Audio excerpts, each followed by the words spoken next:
नराधमाला फाशी द्या.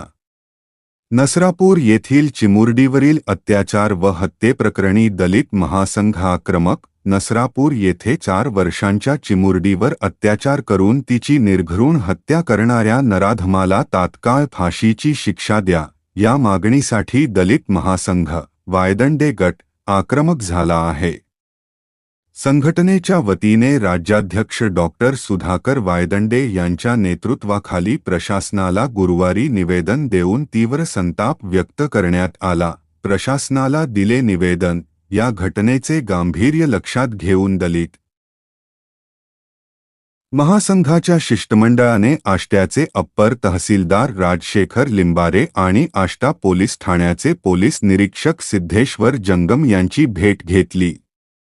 या क्रूर घटनेमुळे समाजमनात प्रचंड संताप असून अशा विकृत गुन्हेगाराला कायद्याचा कठोर धाक बसवण्यासाठी फाशीचीच शिक्षा व्हावी, अशी मागणी निवेदनातून करण्यात आली आहे. या मान्यवरांच्या आहेत स्वाक्षा.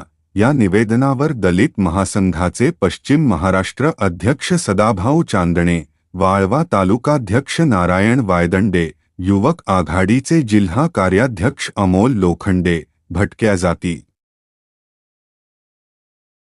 विमुक्त जमाती आघाडीचे जिल्हाध्यक्ष गुलाब सय्यद, युवक आघाडीचे वाळवा तालुका कार्याध्यक्ष सुजित वारे, तालुका नेते आबा हासबे, युवक आघाडीचे आष्टा शहराध्यक्ष पवन गायकवाड आणि मनोज मुळीक यांच्यासह अन्य पदाधिकाऱ्यांच्या स्वाक्षा आहेत. दोषीवर जलदगतीने खटला चालवून पीडित कुटुंबाला न्याय मिळवून द्यावा, अन्यथा तीव्र आंदोलन छेडण्याचा इशाराही यावेळी संघटनेच्या वतीने देण्यात आला आहे. सम्यक महाराष्ट्र न्यूजसाठी मी प्रमोद चिनके. अशाच नवनवीन आणि ताज्या बातम्यांसाठी आपल्या चॅनेलला सबस्क्राईब करा. धन्यवाद.